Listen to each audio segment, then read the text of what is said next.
A cowboy's only horse for a wounded stranger, the sun hung low over the desert plains, casting long shadows across the endless stretch of sagebrush and red earth. Jack Turner had been riding these same trails for near on 30 years, and he knew every rock, every bend, every hidden spring between here and the distant mountains. His horse, Thunder, was getting on in years, now 16 summers of faithful service. But the bay stallion still carried him steady and sure across the harsh landscape.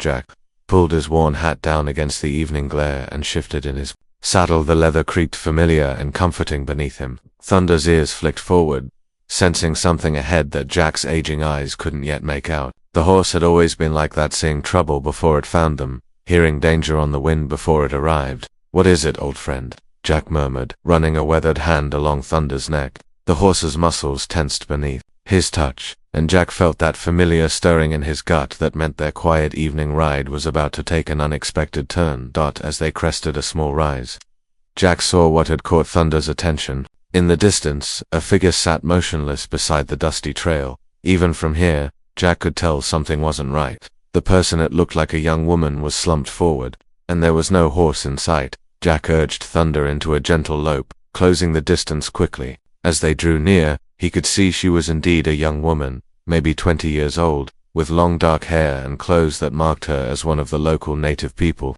She looked up as he approached, and Jack saw pain flash across her delicate features. "Easy there, Miss," Jack called out, dismounting slowly so as not to startle her. "Name's Jack Turner. Looks like you might be in some trouble." The young woman tried to stand but gasped and sank back down, clutching her left leg. Jack could see now that her ankle was swollen badly, probably twisted or maybe even broken. Her dark eyes met his with a mixture of wariness and desperate hope. "My horse," she said softly, her voice barely above a whisper. "She threw me when a rattler spooked her. Ran off toward home, I expect. I've been walking for hours, but—" She gestured helplessly at her injured leg. Jack knelt beside her, his knees protesting the movement. Up close, he could see she was beautifully dressed in traditional beadwork and soft leather. Though now dusty from her ordeal, her face was refined, intelligent, with high cheekbones and eyes that held both strength and vulnerability. "Let me take a look at that ankle," Jack said gently. "I've doctored plenty of injuries over the years, horses and people both." She hesitated for just a moment, then nodded. Jack examined her leg with careful, practiced hands. The ankle was badly swollen and hot to the touch, but he didn't think it was broken, just a severe sprain that would need rest and care to heal proper. "Good news is, I don't believe it's broken," Jack told her. "Bad news is, you won't be walking anywhere for a good while." "Where's home for you, Miss Ayana?" she said.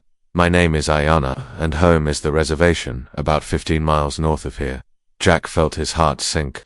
15 miles was a hard ride, even on a good horse, and Thunder was already tired from their day's journey. The old stallion wasn't young anymore, and carrying double that distance would be asking a lot. But looking at this young woman Ayana sitting hurt and alone in the gathering dusk, Jack knew there wasn't really a choice to be made.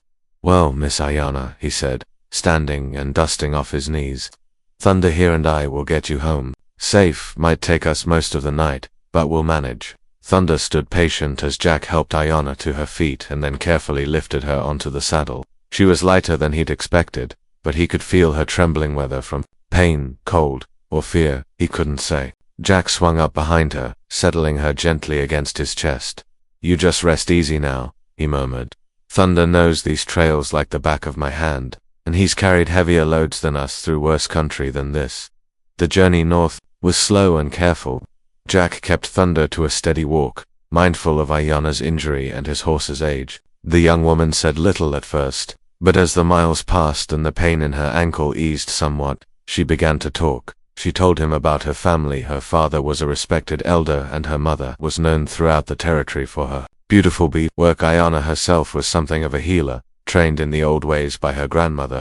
She'd been out gathering medicinal plants when her accident occurred. "You have kind eyes," she said at one point, turning slightly to look at him. "Not many white men would stop to help someone like me."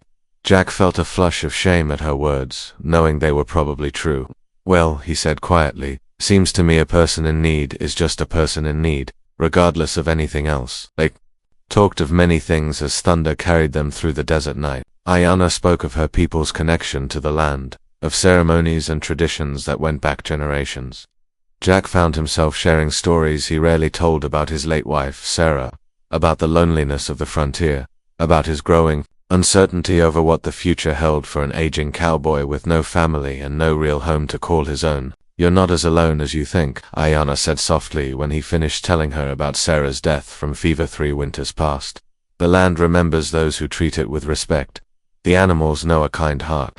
Even Thunder here I can feel how much he trusts you, how much he cares for you.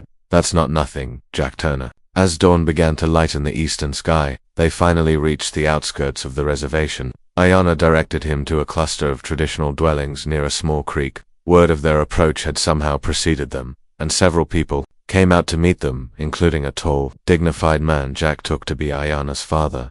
There was a brief, tense moment when the man saw his daughter being carried by a white stranger, but Ayanna quickly explained what had happened. Soon Jack found himself surrounded by grateful family members, all talking at once, pressing food and water on him despite his protests that he needed to be getting back. "Please," Ayanna said as her mother and sister helped her down from Thunder's back. "Stay and rest. Thunder needs water and feed, and you both need sleep."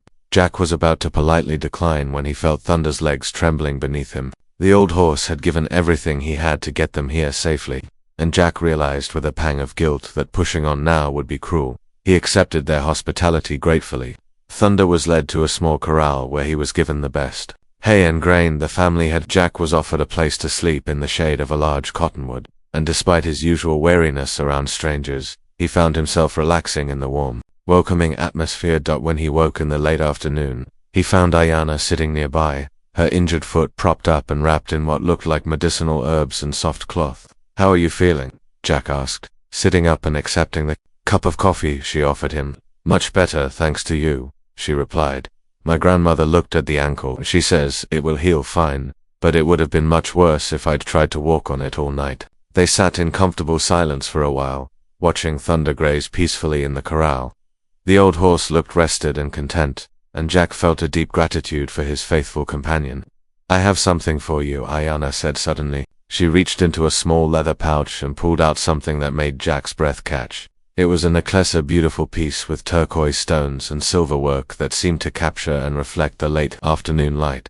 "This belonged to my grandmother's grandmother," Ayanna explained. "It's said to bring protection and guidance to those who carry it with love. I want you to have it." "Oh, I couldn't," Jack protested. "That's too valuable, too important to your family." "My grandmother says the spirits told her this was meant for you," Ayanna replied firmly. "She says you have a good heart but a lonely soul, and this will help you find your true path." Jack felt something strange stirring in his chest as she placed the necklace in his hands. The silver felt warm, almost alive, and the turquoise stones seemed to pulse with their own inner light. "There's more," Ayanna continued. "My father wishes to speak with you." An hour later, Jack found himself in the most important conversation of his life. Ayanna's father, Chief Running Bear, sat across from him in the family's main dwelling, studying Jack with intelligent, penetrating eyes. "My daughter tells me you risked your horse and your own safety to help her," the chief said in careful English. "This shows honor. It shows the kind of man you are inside." Jack shifted uncomfortably. Anyone would have done the same. "No," Chief Running Bear replied firmly. "Many would not. This is why I make you an offer. Our people have need of someone to help us deal with the white man's world, someone who understands both ways of life. We need someone to help us with the Indian agent, to translate not just words but meanings, to help us protect our land and our rights." Jack stared at him in shock. "You're offering me a job. More than a job, a purpose, a place to belong. Ayanna says you have no family, no real home. We offer you both, if you will help us build bridges between our peoples." That night, as Jack lay under the stars thinking about the chief's offer, he felt the turquoise necklace warm against his chest. For the first time in years, he could imagine a future that didn't involve endless wandering, endless loneliness. When morning came, Jack found Chief Running Bear again. "I accept your offer," he said simply. 6 months later, Jack Turner was a different man. He still rode Thunder. The old horse had found new purpose too, carrying Jack on diplomatic missions between the reservation and the territorial government. But now Jack had a small cabin of his own near the creek, a place where he belonged, work that mattered, and he had Ayanna. Their friendship had grown slowly into something deeper, something neither of them had expected but both had come to treasure. She taught him about her people's ways, and he shared his knowledge of the white man's world. Together, they worked to build understanding between two very different peoples. On their wedding day, as Jack and Ayana stood hand in hand beside the creek, Thunder stood in the nearby corral, his coat gleaming in the sunlight. The old horse had carried Jack to his destiny that night, and Jack knew that sometimes the most important journeys begin with a simple act of kindness. The turquoise necklace rested against Jack's heart as he kissed his bride, and he could have sworn he felt the spirits of the land blessing their union. He'd given his horses strength to help a wounded stranger, and in return he'd found everything he'd never dared to hope for: love, purpose, and a true home at last. Thunder nickered softly from his corral, as if he understood that their wandering days were over, and their real life was just beginning.